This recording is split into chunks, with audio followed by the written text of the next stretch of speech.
Au Nigeria, les délégués de l'opposition ont voté mercredi pour choisir l'adversaire de Goodluck Jonathan pour les présidentielles de 2015.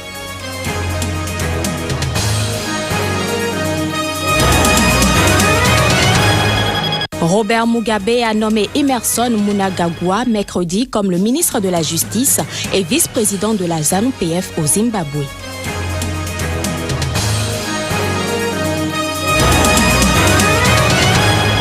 Charles Konambani, l'ex-premier ministre ivoirien, a annoncé sa candidature pour la présidentielle de 2015 en Côte d'Ivoire, annonce officiellement faite mercredi.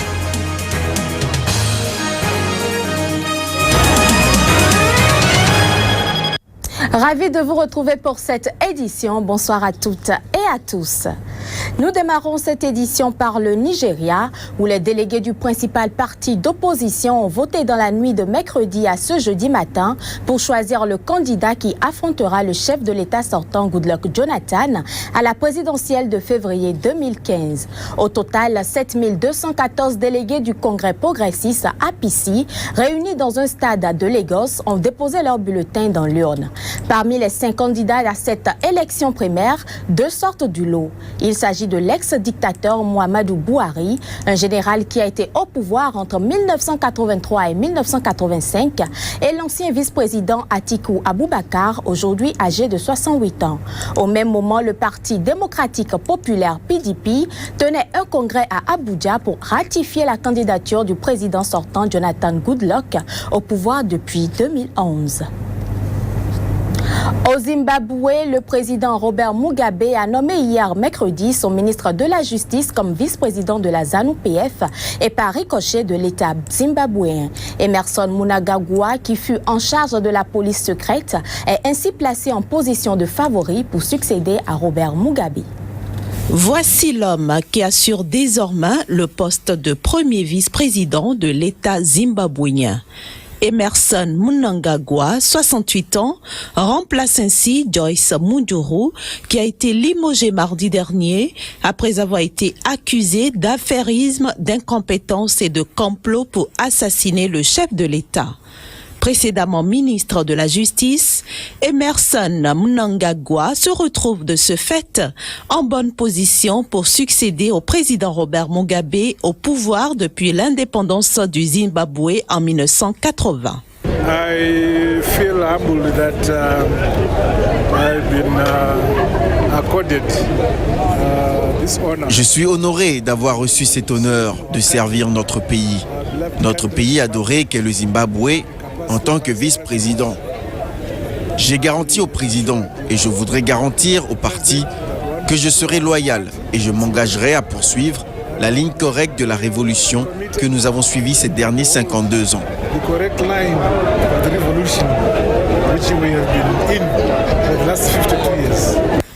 Autre nomination, celle de Fele Kezela Mfoko, un ancien diplomate, au poste de deuxième vice-président. Tous deux devraient prêter serment vendredi. L'ex-premier ministre ivoirien Charles Konambani, membre de la coalition au pouvoir, affiche ses ambitions pour la présidentielle de 2015 en Côte d'Ivoire. Il a exprimé hier son désir de briguer la magistrature suprême, contredisant ainsi l'appel du chef du PDCI-RDA à soutenir le président Alassane Ouattara. Suivons ensemble Charles Konambani. Les amis ont déposé ce matin une lettre par laquelle j'informais le président de mon parti, le PDCI-RDA, que je souhaite qu'il enregistre ma candidature à l'investiture par la convention du PDCI-RDA. Lorsque cette convention sera convoquée et ouverte, ma candidature pour être investie comme candidat du PDCI-RDA à l'élection présidentielle de 2015. Je veux que les Ivoiriens m'apportent leur suffrage pour que le PDCI-RDA participe aux élections présidentielles, parce que le PDCI-RDA est le plus grand parti de Côte d'Ivoire et le PDCI-RDA doit participer aux élections présidentielles. C'est une évidence. Le magazine américain Time a rendu public son classement 2014 des personnalités de l'année. En tête de ce classement, on retrouve les médecins, infirmiers et les autres personnes qui luttent contre l'épidémie d'Ebola en Afrique de l'Ouest. Les combattants d'Ebola, personnalités de l'année 2014.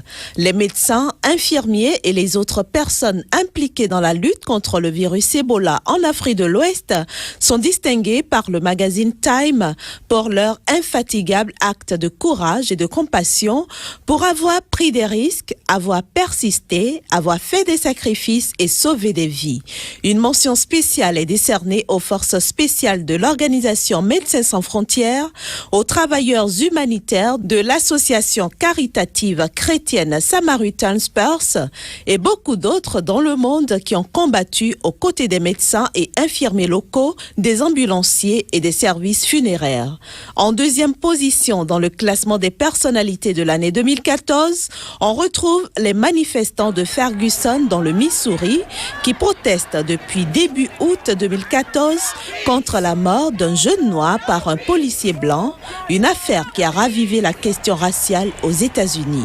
En troisième position, Time désigne le président de la Russie, Vladimir Poutine, l'impérialiste qui s'est donné pour mission, selon le magazine, de restaurer l'Empire russe. Depuis 1927, Time désigne une personnalité de l'année. En 2012, c'est le président tout juste réélu Barack Obama qui avait été choisi. Il était suivi en 2013 par le pape François. Et parlons du virus Ebola, les habitants du Libéria ont une manière très particulière de se dire bonjour. Avec l'arrivée de l'épidémie Ebola, ils ont dû changer leur habitude, étant donné qu'ils ne peuvent plus échanger les poignées de main pour se saluer. Reportage. Deux hommes qui se serrent la main, un geste banal et pourtant très rare aujourd'hui au Libéria. Ce pays d'Afrique de l'Ouest est connu pour sa poignée de main très originale, mais à cause du virus Ebola, les gens aujourd'hui ne peuvent plus se toucher. En plus de faire face à la maladie, les Libériens doivent changer leur manière de vivre. To shake hands has been a culture in Liberia. La poignée de main, ça fait partie de notre culture au Libéria. Nous nous serrons la main, on claque les doigts, c'est notre culture. Et je pense que parmi tous les pays d'Afrique de l'Ouest, nous sommes celui qui serrons le plus les mains, voire même dans toute l'Afrique. Other country in West Africa, if not Africa, at large. Ebola se transmet par l'échange de liquide ou de transpiration. Si un malade touche la main d'une autre personne, il risque fortement de lui transmettre le virus. Pour éviter tout risque, à Monrovia, les Libériens ont trouvé une nouvelle méthode pour se dire bonjour. Nous nous serrons la main, mais avec une nouvelle méthode aujourd'hui. Nous nous touchons les coudes, on appelle ça le buzz. Quand on buzz quelqu'un, la personne sait que c'est la nouvelle poignée de main à cause d'Ebola. Isolée par le coton du t-shirt, l'accolade est en principe sécurisée. En Sierra Leone, pays voisin, les choses sont différentes. Afin d'éviter tout contact, les chefs de village ont instauré de nouvelles lois. Changer les habitudes des gens n'est pas chose facile. Leur solution, mettre des amendes aux personnes qui se serrent la main. Si jamais vous vous touchez, vous mourrez. Nous ne le faisons plus du tout maintenant. Dans mon district, si quelqu'un serre la main à quelqu'un d'autre, il aura une amende de 500 000 léonais. Une amende qui s'élève à plus de $100 pour une poignée de main dans un pays où le salaire moyen se situe autour de $48 par mois. Aujourd'hui, l'épidémie n'est toujours pas stabilisée. La situation en Sierra Leone et au Libéria reste très préoccupante. Le virus a fait plus de 6 000 morts en Afrique de l'Ouest en un an. Un autre élément dans cette édition, à Cuba, au moins 32 militants et membres du groupe des Dames en blanc ont été interpellés mercredi à La Havane avant une manifestation devant marquer la journée des droits de l'homme. Ce groupe réunit les épouses et proches d'ex-prisonniers politiques cubains. Reportage. Un premier groupe de 21 personnes, dont 6 dames en blanc, a été embarqué par plusieurs dizaines de policiers en civil et en uniforme à bord de 2 voitures et d'un fourgon de police dans le quartier de Vedado où une marche silencieuse avait été convoquée par plusieurs organisations de dissidents. 11 autres personnes ont été embarquées par petits groupes au fur et à mesure de leur arrivée sur les lieux. Vive les droits de l'homme, vive la liberté, ont crié certains manifestants au moment d'être saisis par les agents. La majeure partie d'entre eux n'a fourni aucune résistance. Peu après, le point de rendez-vous de la manifestation a été investi par plusieurs dizaines de partisans du gouvernement scandant « Vive Fidel, vive Raoul ». À Cuba, aucune opposition légale n'est autorisée et les autorités considèrent généralement les opposants comme des mercenaires au service des États-Unis. Les personnes interpellées lors des manifestations sont généralement relâchées peu après, mais la Commission nationale des droits de l'homme et de la réconciliation nationale, association illégale mais tolérée, dénombre une centaine de prisonniers politiques dans le pays. De leur côté, les autorités ne font jamais de commentaires sur la situation de la population carcérale. Formé en 2003 par des épouses de prisonniers politiques, le mouvement des Dames en blanc a reçu le prix Sakharov 2005 de la liberté de pensée du Parlement européen et compte parmi les plus actifs des groupes d'opposition au régime communiste cubain de Raúl Castro, qui a succédé à son frère Fidel Castro depuis 2006. Manifestation au Pérou en marge de la 20e conférence internationale sur le climat. Des milliers de personnes ont investi les rues de Lima, la capitale péruvienne. Ils réclament que des mesures efficaces soient prises pour lutter contre le changement climatique. Plus de détails à travers cet élément.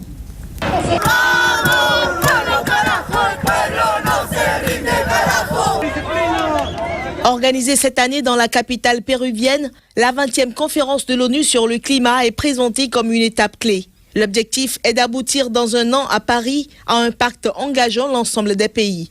Une première parlant de climat. De nombreuses personnes ont défilé mercredi dans le centre de Lima et ont appelé les participants à la conférence à négocier un accord mondial pour protéger la planète, menacée de voir le réchauffement en cours s'emballer. Les manifestants exigent 100% d'énergie renouvelable et scandent que la vie vaut plus que de l'or.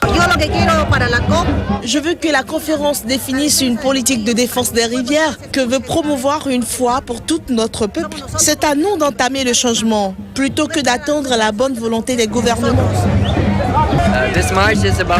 Cette marche appelle à de vraies solutions pour la crise climatique, mais malheureusement, les gouvernements n'abordent pas les vrais problèmes. Ceux qui appartiennent aux communautés indigènes tentent de faire revivre notre philosophie traditionnelle pour donner une nouvelle vie à notre terre et l'aider à retrouver son état naturel. La conférence de l'ONU doit permettre de poser les fondations d'un accord multilatéral suffisamment ambitieux qui serait signé fin 2015 à Paris et entrerait en vigueur en 2020. Laurent Fabius, ministre français des Affaires étrangères, à 2 jours de la fin de la COP20, est convaincu que la meilleure façon d'obtenir un succès à Paris est d'en obtenir un à Lima. Les gens se rendent compte dans la grande opinion que le dérèglement climatique, c'est pas une théorie, c'est vrai. Que de l'autre part, c'est pas pour dans 50 ans, c'est déjà de maintenant. Les jours s'égrènent et après 10 jours de discussion, l'heure de vérité approche à Lima pour les pays qui négocient en vue d'un accord multilatéral, ce qui permettra d'éviter un emballement d'une hausse de la température de la planète. Le principal site d'occupation du mouvement pro-démocratie à Hong Kong est en cours d'évacuation. L'opération vise à mettre un terme à ce mouvement qui, depuis plusieurs semaines, paralyse les activités dans l'ancienne colonie britannique. Les détails à travers ce reportage. Les autorités ont commencé à faire démanteler les barricades dans le quartier d'affaires d'Admiralty, le principal site occupé par les protestataires près du siège de pouvoir dans le territoire passé sous tutelle chinoise. Cette opération fait suite à une décision de la haute cour saisie par des commerçants et des compagnies de transport en commun.